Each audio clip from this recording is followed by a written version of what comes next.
Meditation is a phenomenal empowerment that you can do whatever is needed in the world, whatever, I mean that, and still remain untouched by the process of activities that we need to conduct in the world. If you sit here, your body is here, your mind is there, who you are is little away. This is the end of suffering, and this is meditativeness.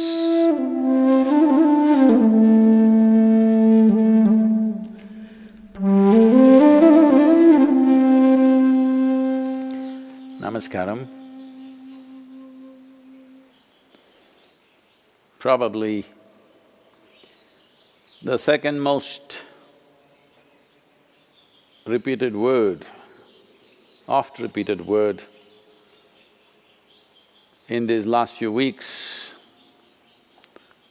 apart from coronavirus, is meditation. Everybody is suddenly, people who had never meditated in their lives, never even considered that possibility, are now suddenly talking about meditation, the need to meditate, wanting to meditate. Let us examine this meditation, what this is. First of all, what does the word meditation mean? The English word meditation doesn't really mean anything, in the sense, it doesn't say anything specific. If anybody sits normally with their eyes closed, it's assumed they must be meditating.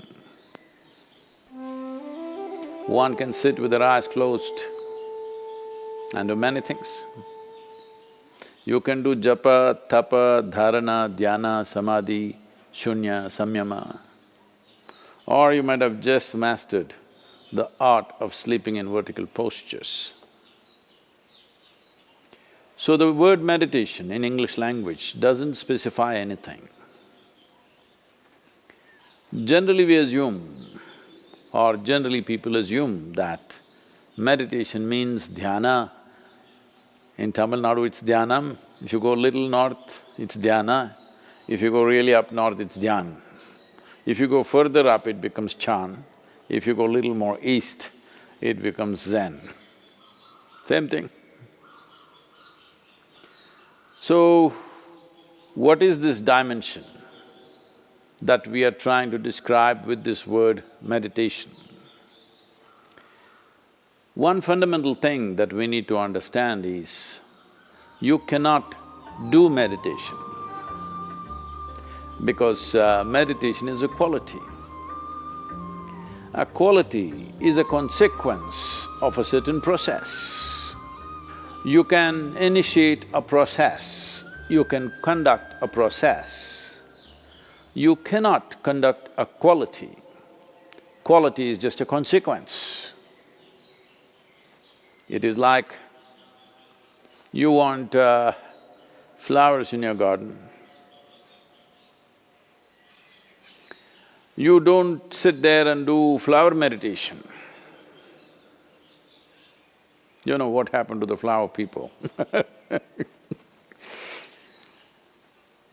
If you want flowers in your garden, you don't have to think flowers. You have to think soil, manure, water, sunlight. If you conduct this process of these ingredients properly, flower and fruit is a consequence. But today, the world has become so goal-oriented. Because they're so goal-oriented, they are not interested in the soil, definitely not interested in the manure and all the other things, but they want flowers and fruit. If you want flowers without soil, manure, water and sunlight, well, you will have to settle for plastic flowers. Plastic flowers are very wonderful. Those who think of utility, it serves you in many different ways. It comes with a 5-year guarantee. Flowers are a nuisance. If you keep flowers in your house, you have to look at them at least 5 times in a day, what's happening, are they thriving well or not. But if you keep plastic flowers in your home, 5 years guaranteed, unlike your life. If you're alive, there is so much to do. You even have to dodge the virus, invisible virus. But the dead only have to be preserved. So essentially, the dimension and the process that you're referring to as meditation is very life-oriented. When I say life-oriented,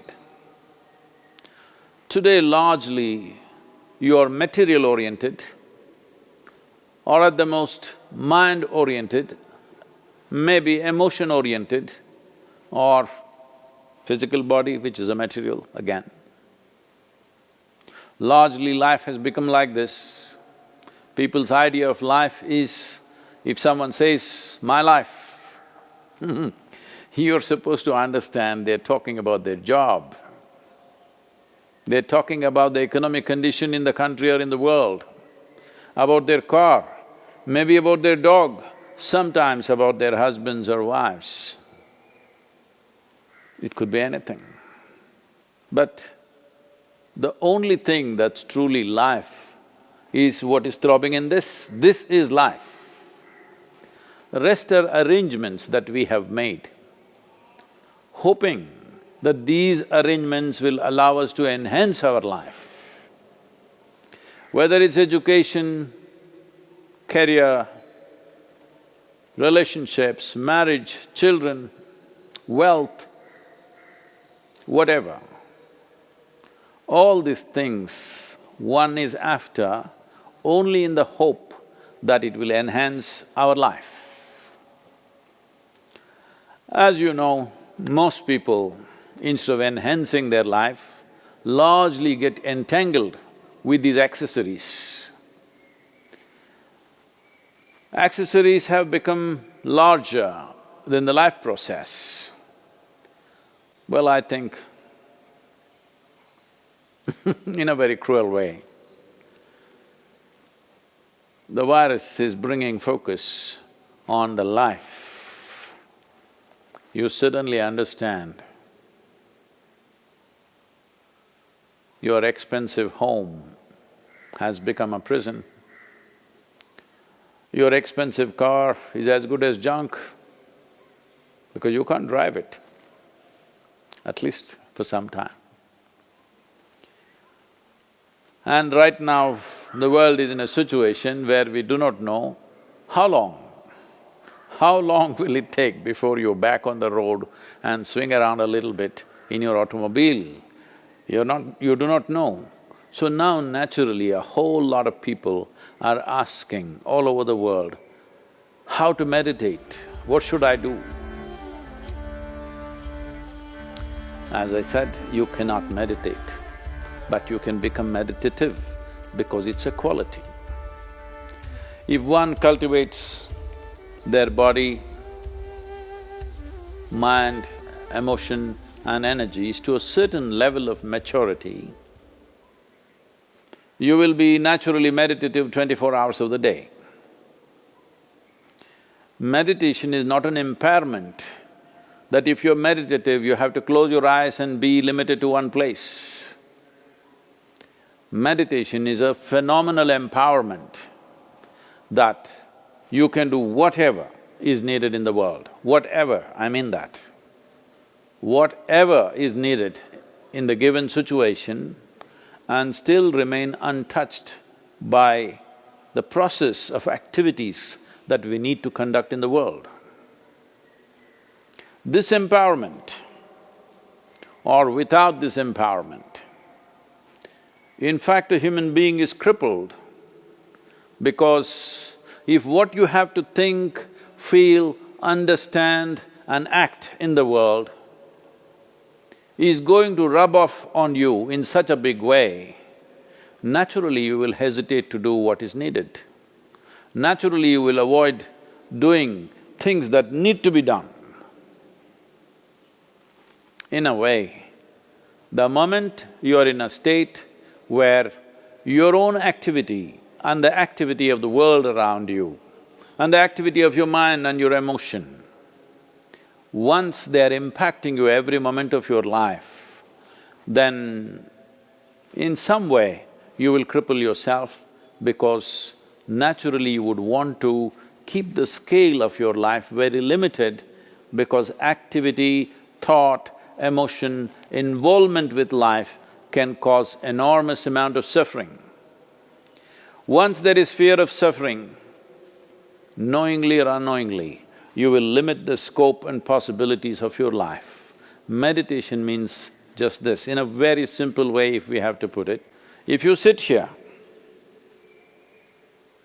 your body is here, your mind is there, who you are is little away from these two dimensions of physical body and mental accumulations. These two accumulations of body and mind, if a little space arises between you and this is the end of suffering. And this is meditativeness.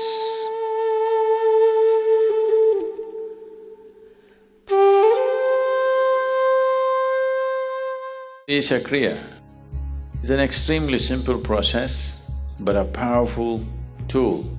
These three ingredients, your breath, your thought and your awareness, in the right combination, if you use them, your ability to use the mind and the body is so greatly enhanced that you almost look superhuman for somebody else.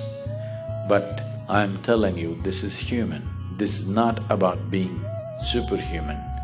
This is about realizing being human is super.